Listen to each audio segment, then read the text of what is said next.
বেসরকারি শিক্ষা প্রতিষ্ঠানে শূন্যপদের সংখ্যা কত জানালো মন্ত্রণালয়। ভিডিওটি না টেনে আমরা সম্পূর্ণ ভিডিওটি দেখি যে এমপিওভুক্ত শিক্ষা প্রতিষ্ঠানে প্রকৃত শূন্যপদের সংখ্যা কত। তো ভিডিওটি যারা দেখতেছেন আপনার কাছে রিকোয়েস্ট, আপনি আমার চ্যানেলে নতুন হয়ে থাকলে চ্যানেলটি সাবস্ক্রাইব করে পাশে থাকা বেল আইকনটি বাজিয়ে রাখুন। এনটিআরসি এর সকল তথ্য সবার আগে জানতে পারবেন। ষষ্ঠ গণবিজ্ঞপ্তির প্রকাশের লক্ষ্যে বেসরকারি স্কুল, কলেজ, মাদ্রাসা এবং কারিগরি শিক্ষা প্রতিষ্ঠানের শূন্য পদের তথ্য সংগ্রহ করেছে বেসরকারি শিক্ষক নিবন্ধন ও প্রত্যয়ন কর্তৃপক্ষ এনটিআরসিএ।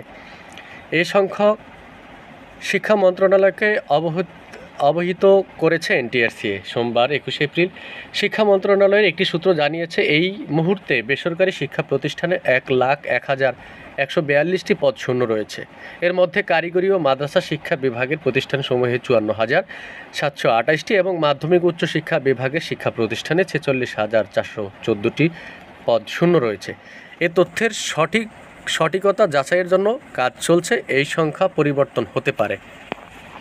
নাম অপ্রকাশিত রাখার শর্তে মাধ্যমিক উচ্চ শিক্ষা বিভাগের এক কর্মকর্তা জানান, বেসরকারি শিক্ষা প্রতিষ্ঠানে বিপুল সংখ্যক শিক্ষকের পদ শূন্য থাকার কারণ জানতে চেয়ে এনটিআরসিএকে চিঠি পাঠানো হয়েছিল। সেই চিঠির জবাব সংস্থাটি দিয়েছে, সেখানে শূন্য পদের সংখ্যাও উল্লেখ করা হয়েছে। পদশূন্য থাকার কারণ হিসেবে এনটিআরসিএ কি জানিয়েছেন এমন প্রশ্নের জবাবে ওই কর্মকর্তা আরও বলেন, এনটিআরসিএর নিবন্ধন সনদের মেয়াদ 3 বছর হওয়ায় 1 থেকে 15তম নিবন্ধনধারীরা পঞ্চম গণবিজ্ঞপ্তিতে আবেদন করতে না পারা, বেসরকারি শিক্ষা প্রতিষ্ঠানের বেতন কাঠামো ভালো না হওয়ার প্রার্থীকে আবেদন না করা,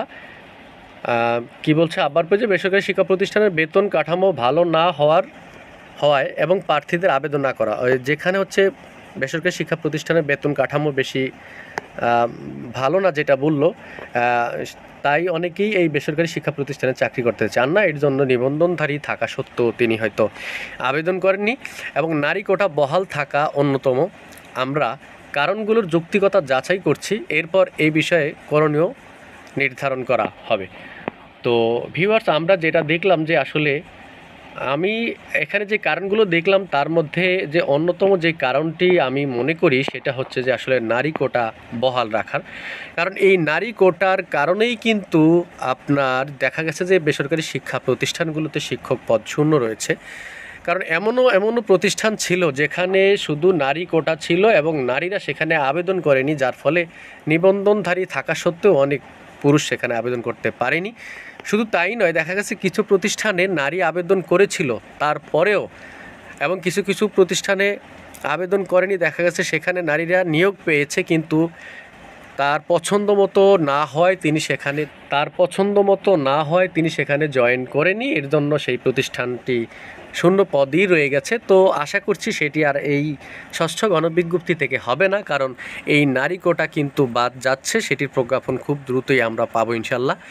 তো ভিউয়ার্স, আমরা দেখলাম যে আসলে 1 লক্ষ যেখানে 1,142টি পদ শূন্য রয়েছে, হয়তোবা এর বেশি কমও হতে পারে, কম তো হবে না আশা করি, বরং আরও বেশি হতে পারে।